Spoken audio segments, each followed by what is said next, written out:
Salut! Aujourd'hui je suis contente de vous retrouver pour une vidéo un peu particulière. Donc je continue dans mon idée de parler de choses transcendantes et qui sortent du commun. Donc cette vidéo est exceptionnelle parce que c'est quelque chose qu'on fait qu'une fois dans sa vie. Donc en fait, il y a de ça à peu près un mois, j'ai passé un test ADN.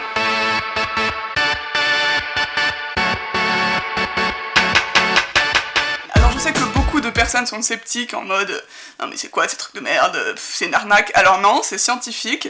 En fait, donc là c'était sur le site MyHeritage que j'ai commandé une petite boîte, un petit kit ADN. Du coup on met l'espèce de coton-tige dans sa bouche en frottant de deux côtés et on l'envoie à un laboratoire spécialisé aux États-Unis. Et il vous renvoie les résultats de votre ADN. C'est pour essayer de déterminer vos origines. Ça remonte sur vos ancêtres de plusieurs générations, parce que l'ADN correspond à une partie du territoire dans notre monde. Mais j'étais moi aussi un peu sceptique à l'idée de le faire, j'avoue.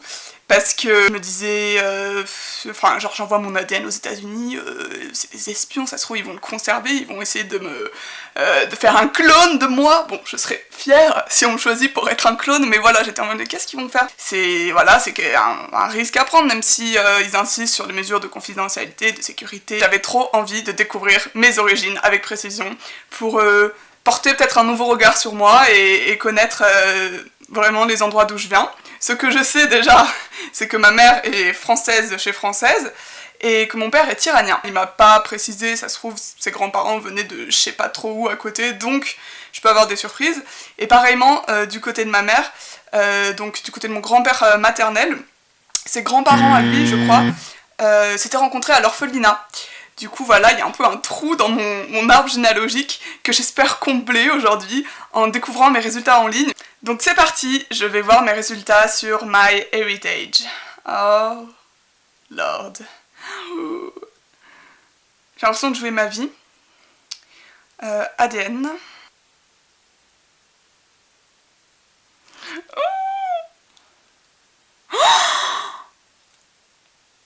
Regardez l'intro, voilà. Parce qu'ils font un petit truc, une petite mise en scène, j'avais vu, donc je vais voir la mise en scène. Ça va être... Ah non, c'est... Oh putain, le sang. Asiatique de l'Ouest. Ouais, bah c'est l'Iran, hein. 42,4%. Bretonne, irlandaise et galloise, quoi? Ça vient d'où? Ça vient d'où? 21,9%. Scandinave.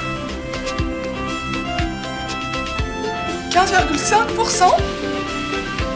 Grec et italien. On m'a jamais dit ça. 8,8% grec et italien du sud. Et 11,4% autre origine ethnique. Non mais en fait je m'attendais à voir genre France 50%. Je suis choquée que des bagues asiatiques de l'Ouest, genre j'ai 42,4%. C'est l'Iran, asiatique de l'Ouest, que ça colle. Mais ensuite bretonne, irlandaise, écossaise et galloise. Mais j'ai personne dans ma famille qui vient de Bretagne. On m'a jamais dit que j'étais bretonne, irlandaise ou écossaise. Oh, Scandinave. Scandinave c'est la Russie. Grec et italien du sud. J'ai envie de pleurer. Ça remet des choses en question, enfin pas sur mon affiliation, mais il y a beaucoup d'imprécisions quand tu dis je suis français, je suis là, je suis Europe, c'est hyper imprécis, ça veut rien dire en fait. Ah non! Mais attends, mais ça n'a pas de sens. Ah oui, d'accord, j'ai compris. En fait, j'ai quand même 51% de sang européen quand on mélange toutes les différentes parties d'où je viens en Europe. Juif? Ashkénaze? Du coup, ça ressemble à ça, moi.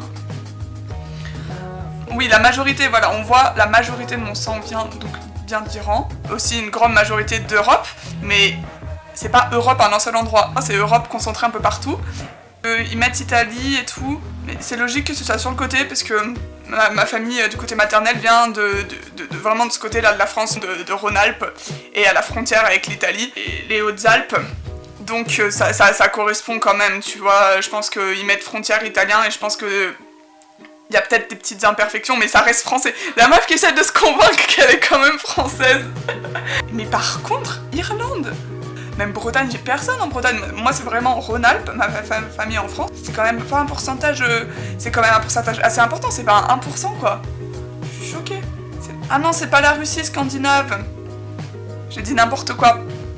Donc, Scandinave, c'est Suède, Norvège et Danemark. Mais je soupçonnais pas du tout. Ça va tellement plus loin que ce qu'on pense, en fait. Je suis un peu émue. En gros, 51,7% d'Europe, 44% d'Asie, donc j'ai du sang asiatique.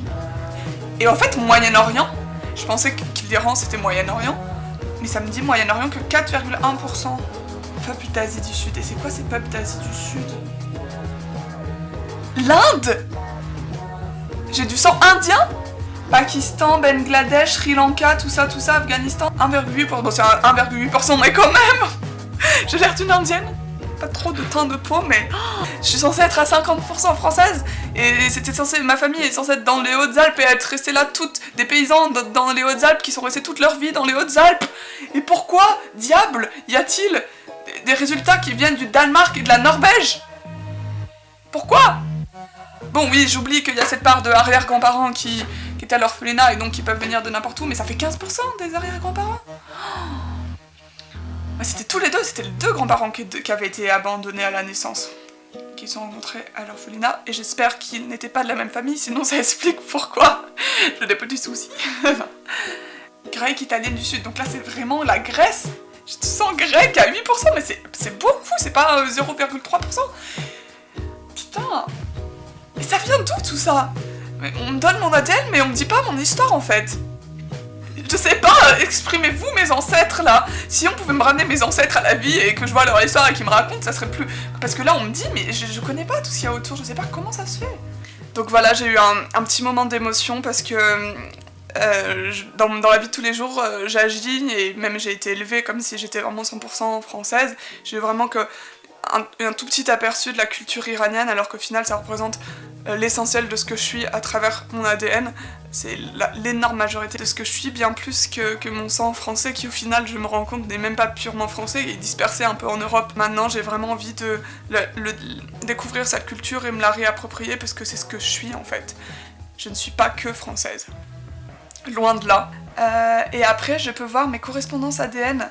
Mais je vois l'ADN que je partage avec des gens qui ont aussi passé le test à travers MyHeritage notamment. Mais bon, j'ai pas l'air d'être si proche que de ça au niveau du sang, genre ça me dit 0,8% d'ADN partagé. Après il y a un français, c'est mon arrière-petit cousin. J'ai que des petits cousins et des arrière-petits cousins. Ça veut dire qu'on partage un ancêtre en commun, un arrière-arrière-grand-parent en commun. Et que après l'arbre c'est splitté comme ça. Peut-être prendre en contact avec ces gens, je sais jamais, voilà, on partage un peu d'ADN. Si jamais j'ai besoin d'un rein, peut-être que... Je suis quand même contente d'avoir dépensé mon argent pour ça. Parce qu'il y avait une promo en plus, donc voilà. En bilan, voilà qui je suis. Et enfin, ça c'est d'où je viens. Mais d'où je viens, ça influe forcément sur qui je suis. Et je vais plus le prendre en compte. Je vais épouser ce que je suis. Voilà. C'est la petite conclusion que j'en tire, donc j'ai aussi fait cette vidéo pour donner envie à des personnes de peut-être découvrir leurs origines, et ça éclaire, et pour ainsi épouser au mieux d'autres cultures et se pencher plus sur son histoire et choisir qui on veut être en fonction de d'où on vient. Voilà, c'était mon petit message philosophique du soir. Donc si cette vidéo vous a plu, n'hésitez pas à liker, voilà. Si vous avez envie d'en apprendre plus sur vous-même, c'est franchement une bonne opportunité.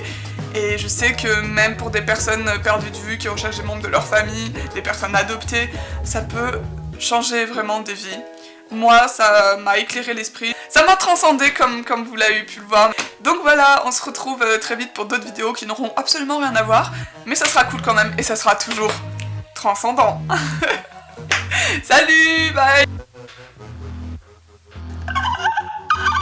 Subscribe. Abonne-toi.